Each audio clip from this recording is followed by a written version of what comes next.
Ladies and gentlemen, welcome back to the channel.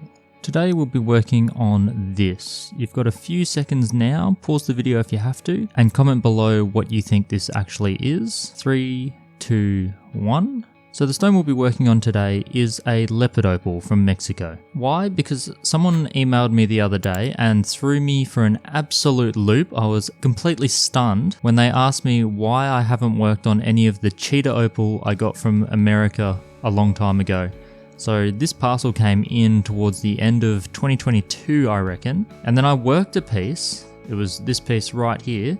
So I showed you how to work on this material back in 2024. So it's been a long time between these sessions.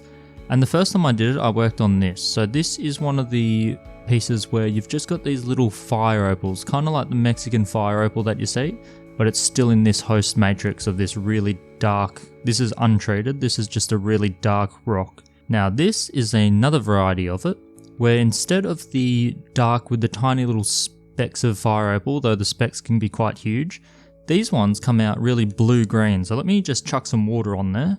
Look at that.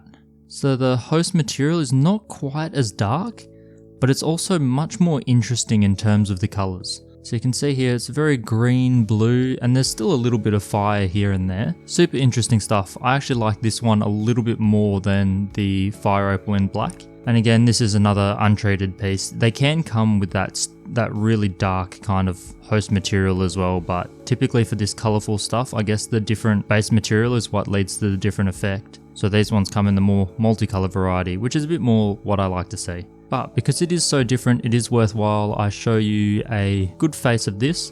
We'll grind it down. You can see here, it's quite uneven. We'll keep this as that top face. We'll grind it all down and then we'll polish it up. I might use the sandpaper drums. I haven't used those in a while. We'll go the low budget method. We'll keep the resin burrs out of it. So let me spin up. It's already dried out and let's see if we can get it nice and shiny. Many people wouldn't have seen this material before worked on, so let's get into it. Alright, and away we go. Now this is a spiky boy. There are huge points everywhere. If you catch your finger on it, you won't cut yourself, but it will prick you a little bit. And trust me, the 80 grit sintered diamond does not care. Actually, any grit size, it does not care. Sintered diamond is not affected by any of this. It is pure metal with a bit of diamond mixed in. You don't need to worry about damaging anything, and therefore you just want to sacrifice your sintered diamond before you go with your diamond resins, or in this case sandpaper, because this would absolutely tear up one of your sandpaper rolls, no problem at all. Whereas the sintered diamond, it won't even, it's not phased, it's just going to grind straight through. It's going to remove everything pretty quickly too with the 80 grit. Just buzz the entire thing, shape it however you want.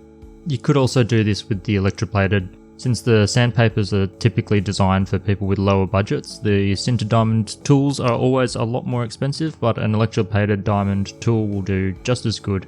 It just won't survive too many of these stones. If you look after it, it'll last a couple, but yeah, sintered diamond, this will last hundreds of these. So just hit everything, make sure you've got nothing that's going to damage anything after this point. Because then we're moving on to the sandpaper rolls, and we're going to use 240 all the way up to 5000, and you want to make sure you go the right direction. I always run my motor in reverse, so I had to switch it back to the forward standard direction, because if the roll is going the wrong way, it's just going to slap up against your stone. And when we're using these sandpapers, we're not really doing any shaping. That should have been done pretty much fully beforehand with the sintered diamond. Here we're just going to go through the grits, through the motions, hitting the entire face, hitting anything you need to get shiny, and we're just going to go through and use all of the rolls to our advantage and end up with a glossy stone. Now sometimes you might want to do a couple of layers, especially of the 240, just to get yourself a good foundation for moving on. The problem with using a sintered diamond or electroplated burr then moving over to the sandpaper rolls is they do not match at all in shape. So in order to make sure you can get through from the 240 all the way through to the 5000, just make sure that you have similar size sandpaper rolls and that you're not just trying to do all your shaping with them. Just think of it as reducing the scratches of the previous stage and getting rid of those and replacing them with the new grit that you're up to. And on a big stone, typically like this, you'll be able to do that in just one peel. You won't need to do multiple layers of your sandpaper roll. And because they're all similar size, you'll be able to hit all the similar areas, which should be the entire face. Now, when do you need to peel? It's basically when it's perfectly smooth. And also, once you get to the 1000 grit sandpaper rolls, change your water each time or use fresh water dripping on the stone. Don't recycle your water because a lot of that grit does come off and just float around on the surface of the water due to surface tension. So make sure that once you get past 1000 and you want to do up to the 5000 or beyond, just change the water, make sure it's clean, otherwise you're going to get cross-contamination and you might not get the perfectly shiny surface that you want. You might have some little foggy areas or some weird lines appear in the surface and you really don't want that. If that does happen, just make sure, change your water, clean your bowl and everything as well if you cut like me, or if you've got a drip, just make sure the drip is nice and fresh and that you haven't cross-contaminated your sandpapers. You can always peel them back, also give them a little bit of a wash and then try again. But you should end up with a pretty shiny stone, so let's have a look at this one. And there we go. So only using the sandpapers up to 5000 grit has resulted in a surface like this. No aluminium oxide. If I wanted to, I could hit it a little bit with some aluminium oxide. That would bring it up just a little bit more, but the 5000 grit does very well, so I wanted to be able to show you guys what that sandpaper kit actually can bring it up to, and we'll have a look at all the burrs afterwards. Focusing on the stone, you can see here, unfortunately it gets glossy right at the time, so when it's the most playful, but you just get these subtle little hints of colour.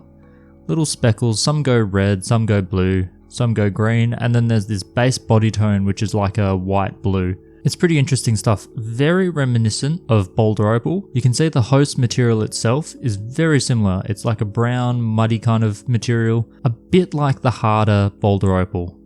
Not that pure sandy stuff, but you can see there are patches where it is a bit like that. And also if I gloss over it with the light, you can see there are a bunch of pits. This material, though I think the colour play and the little speckles looks a little bit better than this hard black material, it does have a lot more voids, a lot more softness, and a lot more pitting in the face, if I can get them side by side. In this material, the majority of your big pits like this are when those clumps of opal just come popping out. Whereas here, you've just got a lot of them. There's a lot of air pockets, a lot of voids all throughout this material. You can see it on this rough section here. There's just a lot of patches where it's just there. Everywhere you look, within a couple of mil, you'll see another little air pocket. It's very common in this material. So that's the stone. Let's have a look at the burrs that I used. I've got to say, this is the absolute MVP. I think of all the burrs that I've used, this guy has been through absolute hell and back. If you multiply all the videos on my channel by, I don't know, about 10, that'll kind of give a good guide on how many stones I've been cutting away. That's probably a bit of an underestimate actually. And then this single burr has probably touched 80% of those. Heaps of the ones that fail, I decide fail just after finishing this stage. And this poor burr, if you have a look at this end, I don't wear this end very much, and you can see that even though this was meant to be a straight barrel, it's starting to taper off. I have fixed the little dip in the middle. I was early on using the middle of the burr way too much and I was forming a bit of a concave. I've mentioned that in past videos. And now I'm just seeing that it's going to start tapering down. I'll be very sad when I burn this one down to nothing, but it has touched hundreds of stones. But this stone was completed by the old sandpaper rolls. I don't use them very often because I use my resin diamonds. The only reason I use the resin diamonds over these is because I've constantly got to peel back these layers.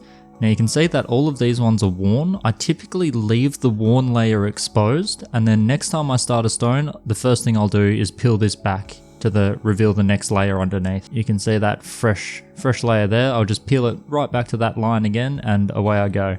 I like to keep the worn side out just to protect all the good sandpaper beneath. And as you can see, starting on that 240, if I pull him out and we look top down, you can see I don't have a lot of layers left. Of course, each time you go deeper and deeper, the layer surface actually gets smaller and smaller. So on a big stone right now, I can still just use the sheet until it dies.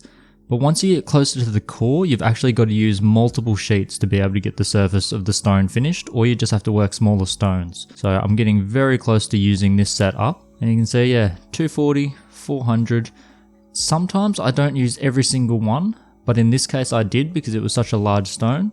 Sometimes you can just go ahead and skip something like a 400, but In a lot of cases, if you're not confident, just use all of them and you'll have a very small chance of missing anything. You can use just standard wet dry sandpaper, but if you're going to do that, try to find sheets all the way up to 5000. As I showed with the finish on these stones, it actually does come up really well with 5000. Remembering that 5000 grit sandpaper is not the same as saying 5000 grit diamond resin. Unfortunately, everything's got its own grit standards and it's super annoying. I even made a video on that a while ago comparing all of them. But just know that a 5000 silicon carbide sandpaper will get you a finish that is starting to get to your shiny mirror-like finish that we all like to see. And I'll be showing a very similar thing to this, but with the flat lap.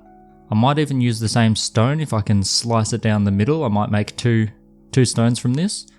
And I'll show you the alternative that I have for the flat lap because I'm thinking of stocking that on the website as well. And in that case, I've actually got sandpaper discs that can go up to 10,000 grit rather than just stopping at 5,000. Probably excessive, but it does give a nice finish. So I'll show that on the channel at some point very soon, I'm sure. Just a bit of a spoiler for the future. Anyway, another one done. If you're going to get any Leopard Opal, just make sure that you get the one that you're actually after because these two materials, though they're both called Leopard Opal, are super different and you get a super different result at the end. They do cut very similar though, just one's a lot softer than the other. Me, I'd recommend getting both and having a go at all types of opal because it's always good fun. And it's great to see all of this stuff in person, not just on a YouTube video. Anyway, no matter what you guys are working on, good luck, have fun, and I will see you in the next video. Catch you guys.